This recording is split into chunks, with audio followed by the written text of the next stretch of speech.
Managing your finances and budgeting go hand in hand, but it doesn't have to be complicated. An incredibly straightforward rule of thumb can help anyone put their finances in order. The 50-30-20 rule is the best way to budget based on 3 categories: your needs, your wants, and your financial objectives or savings. The 50-30-20 budgeting system is a relatively straightforward method of planning your monthly budget. It tells you just how much income you need to allocate for your living expenses and savings. With a complete picture overview of your monthly budget, you can rest assured to avoid overspending and build your savings consistently without recording every transaction. The 50-30-20 rule is not a hard and fast rule. Instead, it is a rough guideline that can help you in creating a financially comprehensive budget. To help you understand the concept of how to apply the 50-30-20 rule, you first need to know what the 50-30-20 rule is. Keep watching to find out all about it. What is the 50-30-20 rule and how do you use it?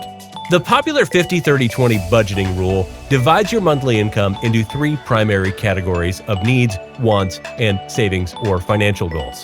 The first thing to do is estimate the amount of money you can allot for your needs, wants, and debt or savings. Suppose your after-tax income is $5,000 per month. In this case, you will be allocating $2,500 for your needs, $1,500 for your wants, and $1,000 for your debt and savings. Now that you understand how much money you can spend in each category following the 50-30-20 rule, the real question is which expenses go in which category. A bit of discretion is advised in understanding and determining what fits within each category. Let's take a look at each category now.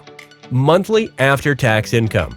The monthly after-tax income is the income amount after taxes and other payroll deductions like health insurance, 401k contributions, and so on. Basically, it is the amount deposited into your bank account each month. 50% of your income for your needs. Your basic necessities are categorized as expenses that you cannot avoid. 50% of your monthly income must be restricted to essential spending. This specific portion of the budget typically covers costs of things like food and groceries, housing or rent, insurance, transportation, essential utilities like water, electricity, and sewage, childcare or additional expenses that must be covered so you can work, minimum loan payments. Anything above the minimum goes into your debt repayment and savings bucket. 30% of your income for your wants. Sometimes it is not so easy to differentiate between your needs and wants because it can vary from budget to budget. Generally, wants are always the extra desires that are not deemed vital for living, working, and survival. There are several expenses you can live without. Such costs are classified under lifestyle expenses. You can altogether avoid them or be more flexible with them. The more you restrict and control these expenses, the better your budgeting can become. They are often categorized as things you want for fun and personal enjoyment, like dining out, traveling, hobbies and passions, monthly subscriptions, entertainment, going shopping or going to the movies, and yes, Netflix. Yeah, I said it. 20% of your income for debt and savings. Regardless of how you take care of your essential or non-essential costs, saving and investing 20% of your income doesn't require you to compromise on financial objectives. Savings is the amount of money you secure and keep for unforeseen events and the future. People should devote this specific chunk of their income to pay down all the current debts and build a secure financial amount to prevent further debts. Just how you are going to use this section of your budget primarily depends on your current financial situation.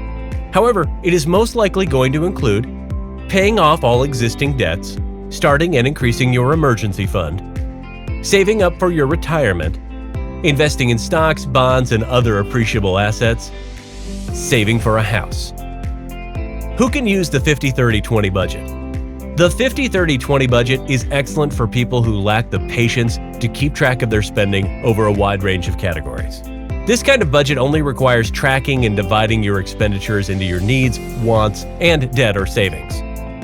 Instead of focusing on how to detail your finances, the 50-30-20 budget enables you to pay more attention to the big picture.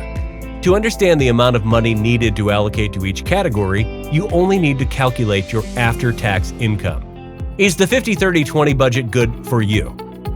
Generally, the 50-30-20 budget can be an effective method of budgeting for many people. However, whether it is the right budgeting system for you or not solely depends on your individual circumstances. Having only 3 categories to track might enable you to focus more on tweaking your finances rather than get caught up in the process of grouping each of your expenses.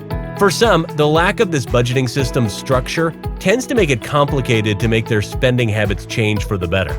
Eventually, you have to decide whether a highly detailed or less detailed budgeting system will be more suitable for you. Bottom line, people who are not in favor of detailed budgeting can profoundly benefit from the 50-30-20 budget. It is a relatively straightforward approach to keep your finances in check. It doesn't take much to dig into your finances as with other budgets because you just have 3 primary categories to track in this budgeting system. Unfortunately, this budgeting system might not be favorable for everyone based on their individual circumstances. For instance, a person living in a country with a higher than average cost of living might not fulfill their basic needs under or at the 50% mark. Lastly, some people criticize the 50-30-20 budget based on not being suitable for higher income earners because it requires more spending on wants than needs or debt and savings. However, bear in mind that you can adjust the rule to fit your needs by changing the ratios to best match your own financial objectives and personal situation. And if this doesn't work for you, many other budgets might work. Please check out our video on the zero-based budget next. If you're still here, thanks for making it this far in the video. I hope you enjoyed this video. Please check out the links below. Don't forget to like, subscribe, and press the notification bell, as it will help out this channel a lot. Check out one or both of the videos listed here on this page. And as always, learn more, hustle on, and power through. Thank you, and see you all in just a few minutes.